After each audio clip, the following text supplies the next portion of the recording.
Hello, good day. Welcome to my channel. My name is Dr. Emmanuel Alpha, and if this is your first time coming to my channel, please subscribe, give me a thumbs up, and turn on the notification button. So, I did a video some days ago on how to immigrate to Australia as a doctor. And some people have asked me, Emmanuel, I'm not a doctor, how can I immigrate to Australia?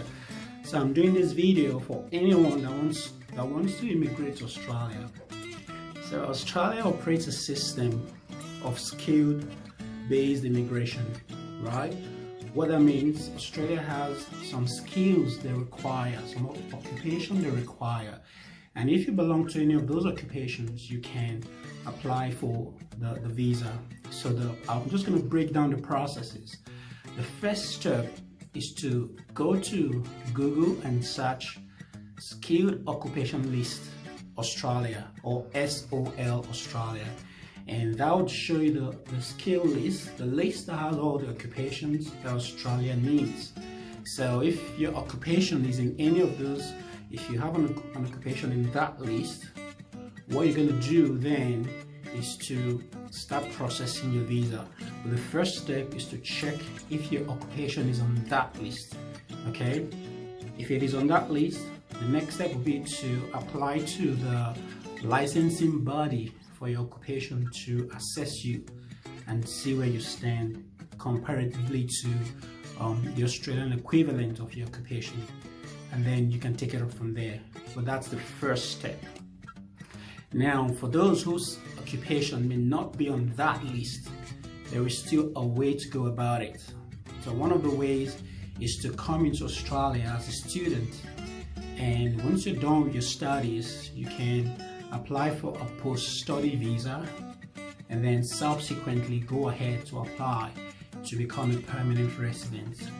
And just a caveat, if you want to come in as a student, usually a lot of the schools would require you to show in a bank statement or in a bank statement of your sponsor 1 year tuition plus 1 year living expenses. So living expenses is roughly 21,000 Australian dollars per annum.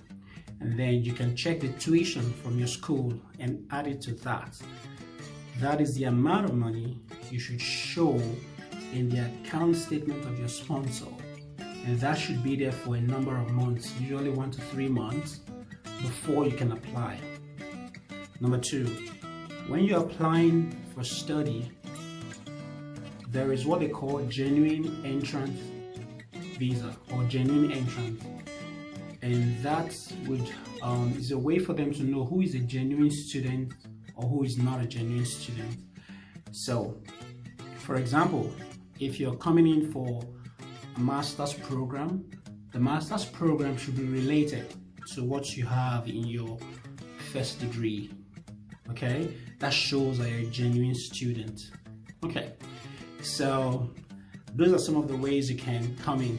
Okay, so just to summarize, check the skilled occupation list for Australia and see if your occupation is listed there. If it's there, the next step will be to contact the licensing body for your occupation, and usually that will be listed against the occupation on that list you see there.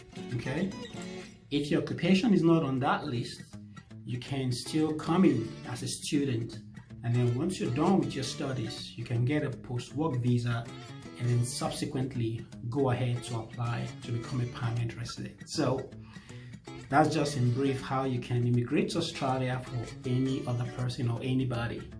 If you've got any questions, please put it down in the comments. I'll try to address them as quickly as I can. So please give me a thumbs up, subscribe, and turn on the notification button. And if you have any other topics you would like me to talk about, you can put them in the comment section. Thank you for listening. Bye for now.